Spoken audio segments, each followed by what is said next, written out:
प्रमोद तिवारी। तो सबसे पहले तो मैं कांग्रेस के उस स्टैंड को दोहराना चाहता हूं जो हमारे नेता ने कहा था, बाद में सभी लोगों ने कहा है कि ये सबसे बड़ा स्कैम, सबसे बड़ा स्कैंडल हुआ है जो एक पवित्र नाम लेकर काला धन समाप्त करने के लिए मुट्ठी भर अपने दोस्तों, अपने मित्रों, अपने शुभचिंतकों, अपने पूंजीपतियों को फायदा पहुंचाने के लिए भाजपा की सरकार ने इन 500 और 1000 की नोटों को बंद किया है। ये एक पूरी तरह से ऐसी स्थिति है जहां इन्होंने किया, इसलिए मैं जेपीसी की मांग को सबसे पहले रखता हूं और क्यों हो उसके तथ्य इसके बाद मैं आपके बीच में रखता हूं। मैं एक बात कहना चाहता हूं, हालात क्या कर दिए हैं? हालात ये कर दिए हैं कि माँ बाप के पास पैसे हैं, 500 1000 के नोट है, बच्चा मर रहा है, डॉक्टर 500 की नोट नहीं ले रहा है, बच्चा उसकी आंखों के सामने मर रहा है और उसके बाद उस माँ बाप पे क्या गुजरती होगी शायद यहां बैठे लोग नहीं जानते हैं।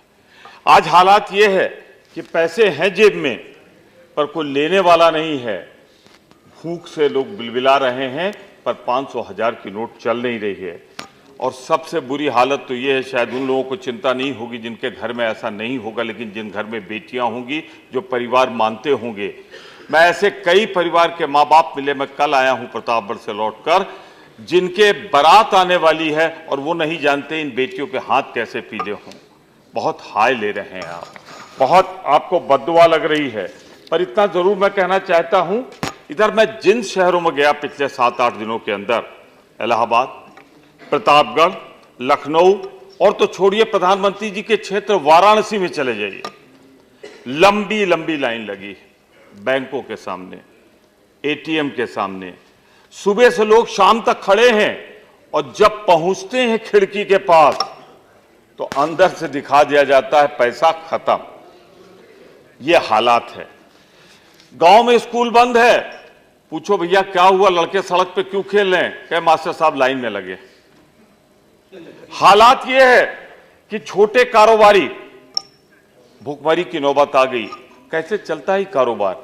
वहां पे कोई प्लास्टिक नोट नहीं चलती, वो थोड़ा पैसा इकट्ठा करता है, थोड़ा माल लाता है, थोड़ा बेचता है, उसकी तो दिन भर की बिक्री 2000 की नहीं होती और आप तो एक आदमी के हाथ में 2000 पकड़ा रहे हो। अगर कुछ खरीदे 10 20 25 का तो वादा कहां से करे?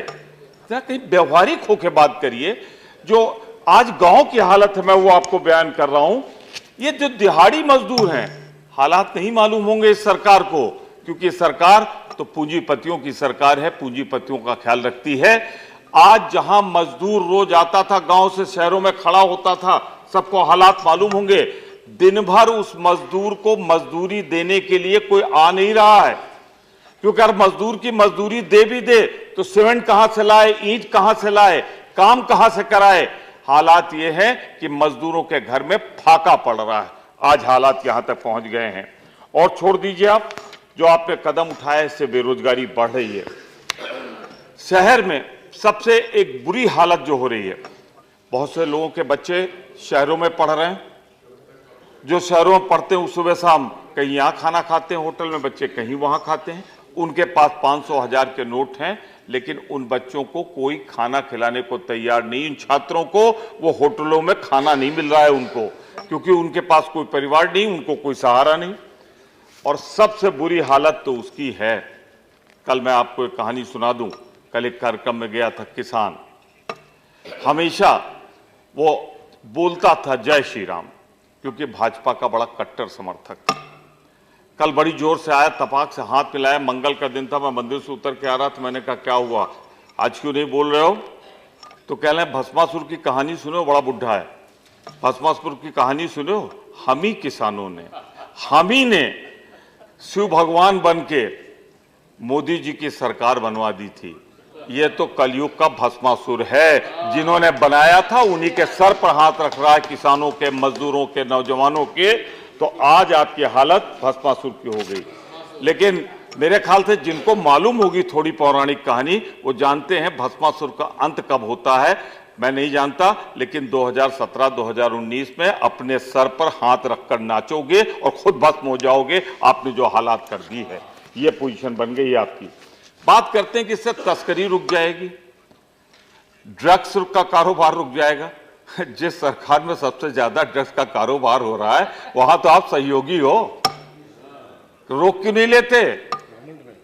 पंजाब में नाम ले रहा हूं, वहां सबसे ज्यादा ड्रग की तस्करी होती है, ये आंकड़े कहते हैं सबसे ज्यादा तस्करी होती है। वहां तो आप लाल बत्ती जला के घूम रहे हो, आप क्या ड्रग्स रोकोगे? अरे ड्रग्स में तो लाने में सहायक आप हो, उस सरकार में सहायक हो जहां सबसे ज्यादा होता है, तो वो तो आप कर नहीं पा रहे हो। आप गरीब आदमी का जीना दुश्वार कर दिया है।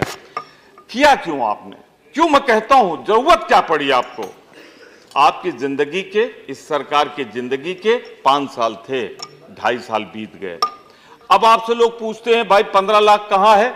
आपके पास जवाब नहीं है। आपसे लोग पूछते हैं कोई सवाल, हर मोर्चे पे आप असफल हो।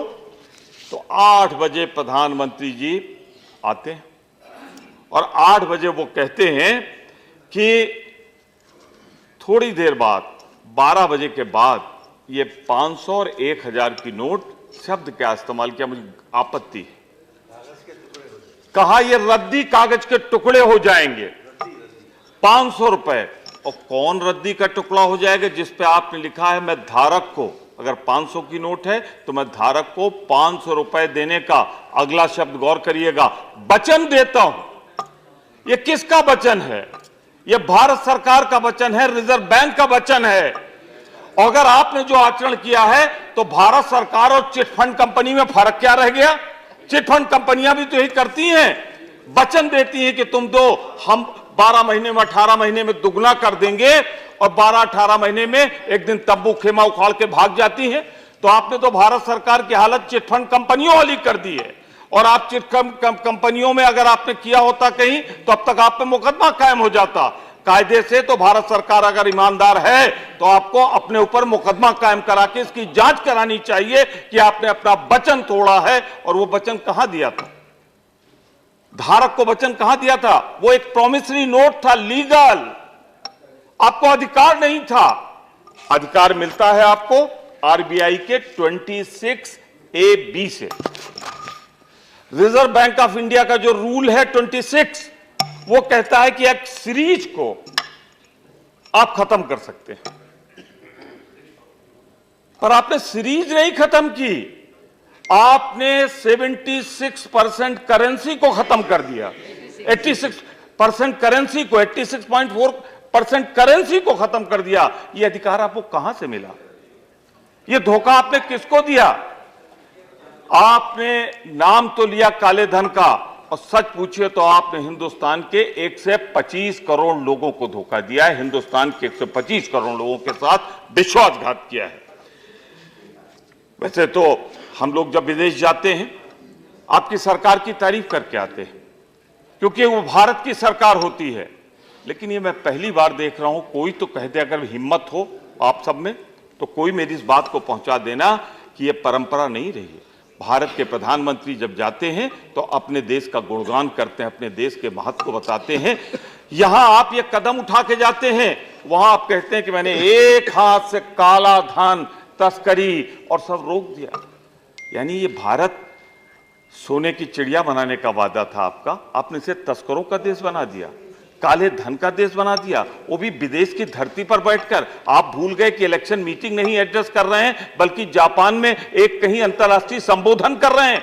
मैं समझता हूं ये आचरण आपका निंदनीय है, आपको ऐसा नहीं करना चाहिए। आपने भारत माता का अपमान किया है। मैं आपसे ये भी कहना चाहता हूं, तस्कर काला धन का नाम लेके आप 125 करोड़ लोगों को अपमानित करने का अधिकार आपको किसने दे दिया? मैं आपसे कहना चाहता हूं, कारण बताना चाहता हूं क्यों कर रहा हूं मैं आपसे।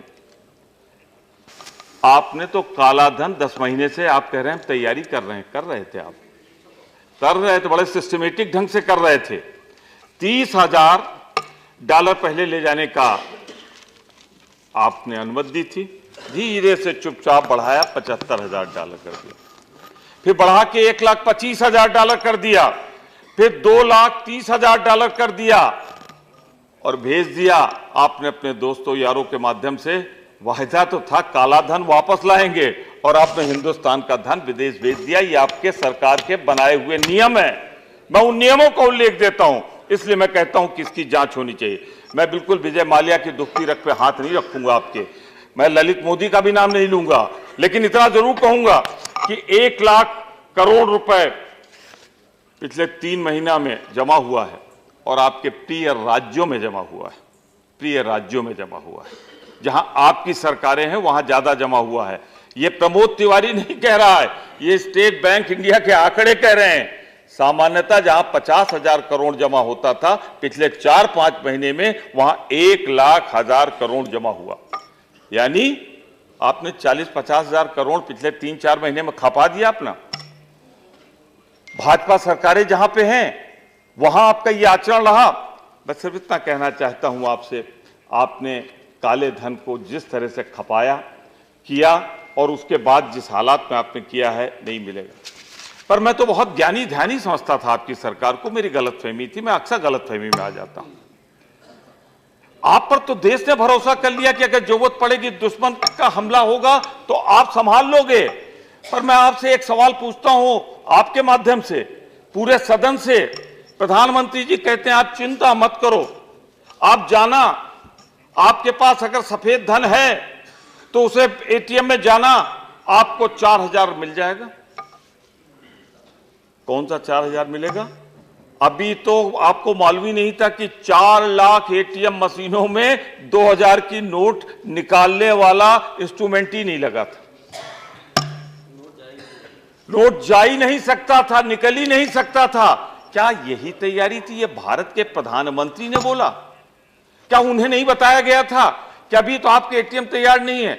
दूसरे दिन बेचारे जेटली साहब को थोड़ा बहुत सफाई देने में उतरे, उनका हाँ अभी उसमें लगाने में हमको 3 से 4 हफ्ते लग सकते हैं। और फिर उसके बाद बोले प्रधानमंत्री जी कि आप हमको 50 दिन दे दो, 50 दिन दे दो, हम 50 दिन में आपके सपनों का भारत बनाएंगे। इन 50 दिनों में क्या होगा मालूम है? खरीफ की फसल तैयार हो गई, धान आ चुका है, किसान के घर में खलियान से निकल चुका है। इन 50 दिनों में 700, 800, 900 रुपए में कोई खरीदार नहीं मिल रहा है उसको। 12 से 14 से छोड़िए, घंटी मत बजाइएगा, मैं रौ में हूं इस समय। मैं आपसे कहना चाहता हूं कि धान को खरीदने वाला कोई नहीं मिल रहा है, किसान लुट रहा है। हर कुंटल पे 400-500 रुपए का घाटा हो रहा है उसको। और शायद नहीं मालूम होगा, ये खेती करने वाले लोग उधर नहीं बैठे हैं, मैं किसान हूं, कह रहा हूं आपसे। रबी की फसल में 2 फसलें होती हैं उत्तर प्रदेश में, मुख्यतः गेहूं और आलू। गेहूं उन्नतशील बीज आज किसान खरीदता है, नहीं मिल रहा है, कहां से खरीदे? आलू कोल्ड स्टोरेज से निकलता है, उसे बीज के रूप में खरीदता है, फिर उसके बाद बोता है, कहां से खरीदे वो? और शायद इनको ही नहीं मालूम होगा, इनको ये नहीं मालूम होगा कि अगर 50 दिन वो प्रधानमंत्री जी के वचन पर चला जाए, जो वचन तोड़ने के लिए मशहूर हैं, तो 50 दिन बाद जब आलू बोएगा तो टेम्परेचर इतना ठंडा हो चुका होगा दिसंबर में, जनवरी में, कि वो आलू जमेगा नहीं, अंकुरित नहीं होगा। लुट गई रबी की फसल, रुक गई खरीफ की फसल। अरे प्रधानमंत्री जी, आपने किसान को जीते जी मार डाला है। वो किसान जो अन्नदाता है, जो धरती का भगवान है, आपने उसको भिखारी बना दिया है, आपने उसको भिखारी बनाया है। कभी किसान इस देश का आपको माफ करने वाला नहीं है। आपने ये भी कह दिया, जो मन किया आप कहते चले गए। पर आपसे एक चीज कहना चाहता हूं कि आपने विश्वास तोड़ा है 125 करोड़ लोगों का। हम तो कहते थे आप उस कुर्सी पे बैठते हैं जिस पे कभी पंडित जवाहरलाल नेहरू बैठते थे, शास्त्री जी बैठते थे, इंदिरा जी बैठती थी, चौधरी चरण सिंह बैठते थे, अटल बिहारी वाजपेयी बैठते थे। लेकिन आज मालूम है किस लाइन में आप खड़े हो गए? पिछले कई सालों में किसी सभ्य देश ने, किसी विकसित देश ने ये डिनोटिएशन नहीं किया। किया किसने है? अब आप उसी लाइन में चलिए, जब ध्यान से सुनिएगा। किया था कर्नल गद्दाफी ने तानाशाह। दूसरा किसने किया था? मुसोलिनी ने, तानाशाह। तीसरा हिटलर ने भी किया था। चौथा नाम अगर लिया जाएगा तो हम तो आपको बैठालते थे पंडित जवाहरलाल नेहरू इंदिरा गांधी के साथ, आप जाके बैठ गए गद्दाफी मुसल्लों और हिटलर की कैटेगरी में। ये आज चौथा नाम किसका लिया जाएगा? नरेंद्र मोदी जी का। जब कहीं लिखा जाएगा किन किन लोगों ने किया तो उनमें चौथा नाम होगा हमारे भारत के आदरणीय प्रधानमंत्री जी का। और किसके साथ होगा? Mussolini, Hitler, Gaddafi. कहां से कहां पहुंचा दिया आपने 2.5 साल में। मैं आपसे कहना चाहता हूं, मैंने अभी बस शुरू किया, खत्म करने में थोड़ा टाइम लगेगा। जस्ट एक्सक्यूज मी, मैं आपसे एक सवाल पूछना चाहता हूं, आपसे। How much time you need? नहीं, I will take time, sir. I request you, I plead you, I request you again, please give me some time. This is very important issue. No, I know you are making very valid points. Please listen. Please. 6 more speakers from your party. हाँ, तो I will not take more than 20 minutes. 20 minutes. Already 15. ठीक, Already I will 15. Sir, let me finish. No. मेरे कुछ सवाल हैं, I have some question to ask, please. ATM से 2,500 आप कहते निकालेंगे, आप बड़े भारी बादशाह हैं, आप कहते हैं ATM में जाइए 2,500 मिल जाएगा। आप कहते हैं एक्सचेंज में जाओ 4500 मिल जाएगा, बैंक में जाओ 24,000 तक मिल जाएगा। अरे ये कौन सा पैसा है? कोई आप खैरात में हमें दे रहे हो या हमारी मेहनत की कमाई का पैसा है? उससे ज्यादा आप रोक कैसे सकते हो? हमें बताओ। वो हमने पैसा जो बैंक में रखा है, वो पैसा हमने पॉइंट ऑफ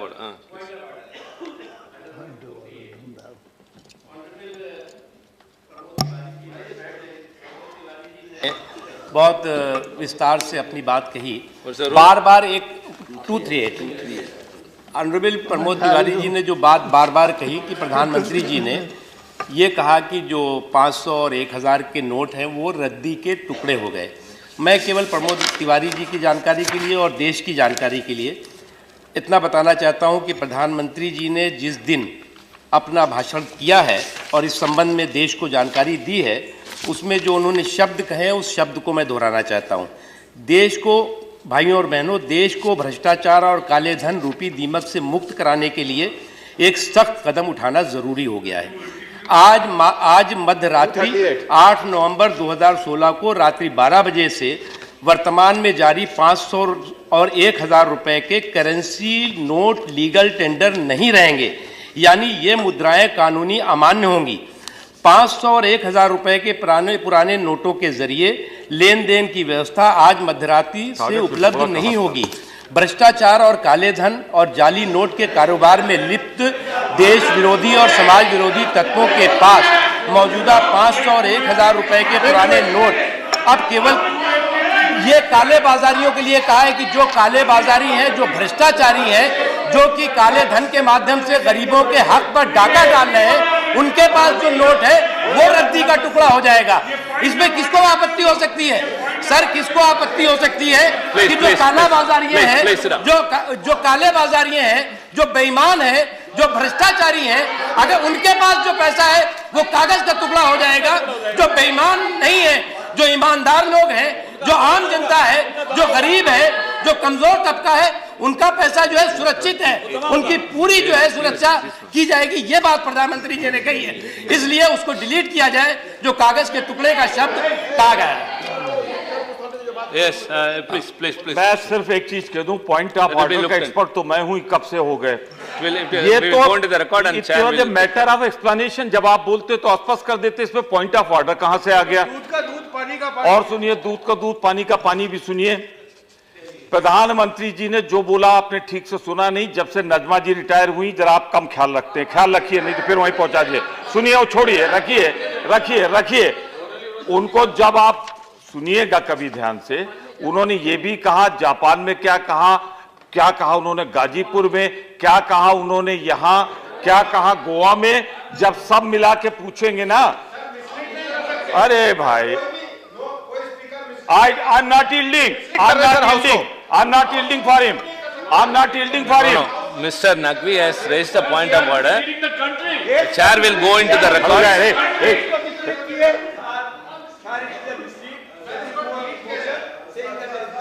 मैं इंसिस्ट करता हूं, जो मैं बोला हूं मैं उसको दोहराता हूं कि प्रधानमंत्री ने यह कहा था ये 500 और 1000 के नोट सिर्फ कागज के टुकड़े रह जाएंगे। मैं दोहराता हूं।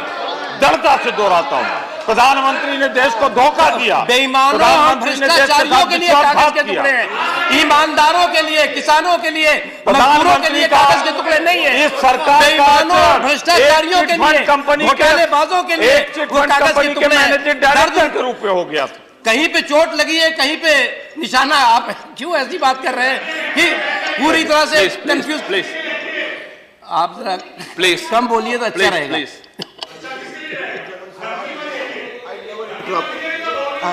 I never interrupt. He is a senior member, but comparing our prime. Please,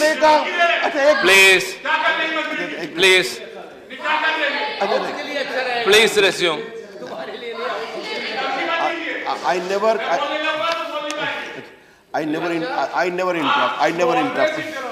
never interrupt.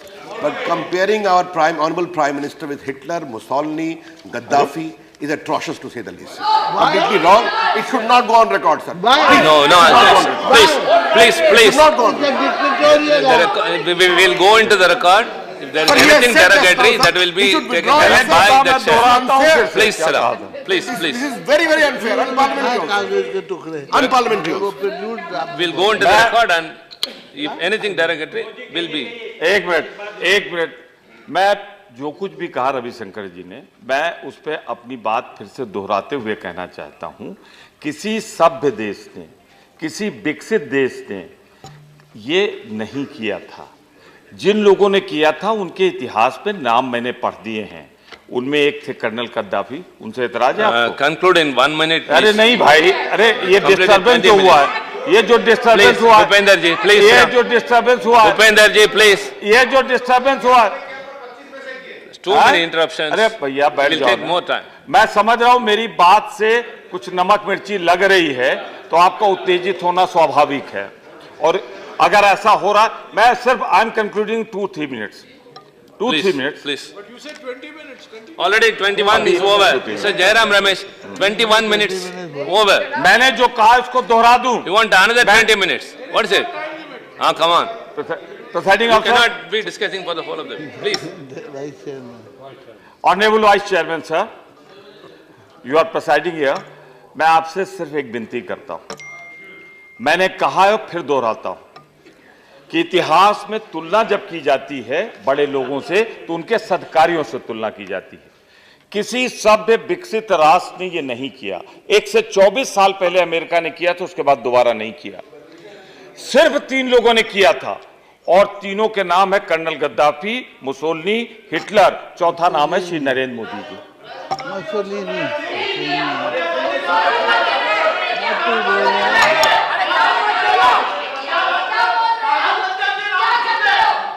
Please, Thakur ji, please, you please sit down. You please sit down. No, he's not telling anything. Please sit down. Please sit down. No, he's quoting the history. That's all. Please sit down. Please sit down. He's clarifying what he has told earlier. Please. No, see, he can take care of himself. He can take care of himself. Please sit down. Please sit down. Please sit down. The chair is selling. Please sit down. Please sit down. Please sit down. इतिहास से सबक सीखो, नहीं तो इतिहास बन जाओगे। Sir, I am a very good student of history, that's why I was repeating this. मैं फिर से कर दूं? Hitler, Mussolini. No, Pramod ji, how many minutes? No, you have to stop now. No. Sir, you are very kind person. No. You have 3-4 minutes. You are 8 speakers. No, please stop. 3-4 minutes. No. How many minutes? You tell me. No, you see, you can take 2 more minutes. That's all. Two more minutes. That's 2 more. all. Yeah. Let me. Sir. Only 2 minutes. Sir, ठीक. Nothing more. Sir, अब मैं चूंकि 2 minute है और आप मानेंगे नहीं, इसलिए मैं कंक्लूड करता हूं। मैं आपसे एक चीज कहना चाहता हूं, इस सरकार ने ये किया क्यों है? काला धन वापस जाए, रुके, ये इरादा आपका नहीं है।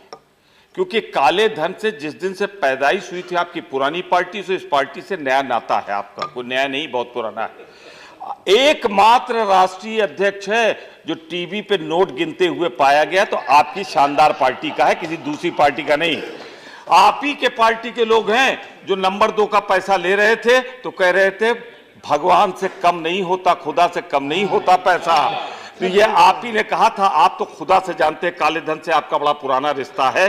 मैं एक बात कहूंगा, ये इसलिए कर रहे हैं 500 और 1000 की नोट इसलिए इन्होंने हटाई है, गरीब तो मरे, किसान तो मरे, लोग परेशान हो, लेकिन उससे ज्यादा इसलिए इन्होंने किया है जो एनपीए हुआ है, एनपीए आपके मित्रों का, जो कर्जा माफ किया है, ब्याज माफ किया है 1,10,000 करोड़, इससे जो पैसा आएगा आप अपने एनपीए करने वाले दोस्तों को फिर कर्जा देने के लिए आप इकट्ठा कर रहे हो, जिससे काला धन उन लोगों के पास जाए जिन उद्योगपतियों का अकाउंट खाता एनपीए डिक्लेयर हो गया है।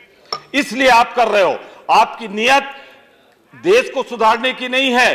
देश तो उसी दिन सुधर जाएगा जिस दिन आप सुधर जाओगे, क्योंकि देश में जितनी गड़बड़ी आपकी वजह से है। आप सुधर जाओ, देश अपने आप सुधर जाएगा। लेकिन मैं एक मित्रवत सलाह देकर अपनी बात खत्म करूंगा।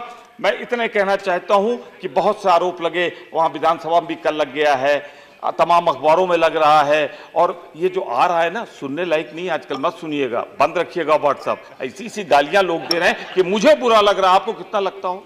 सोचिए, आपकी तो नौकरी 19 चल रही है, क्या क्या कह रहे हैं लोग। आपसे मैं एक बात कह के बात खत्म करूंगा। एक ही रास्ता है, सच्चाई सामने आ जाए, एक जेपीसी बना दीजिए। जेपीसी सारे आरोपों की जांच कर ले, और आरोपों की जांच करने सच्चाई सामने आ जाएगी। बस मैं इतना कहूंगा, काला धन आप समाप्त नहीं करना चाहते, बल्कि उन मित्रों को उपकृत करना चाहते हैं जिनके सहारे आप सत्ता में चुनकर आए हैं। चंद मुट्ठी ओके, थैंक यू।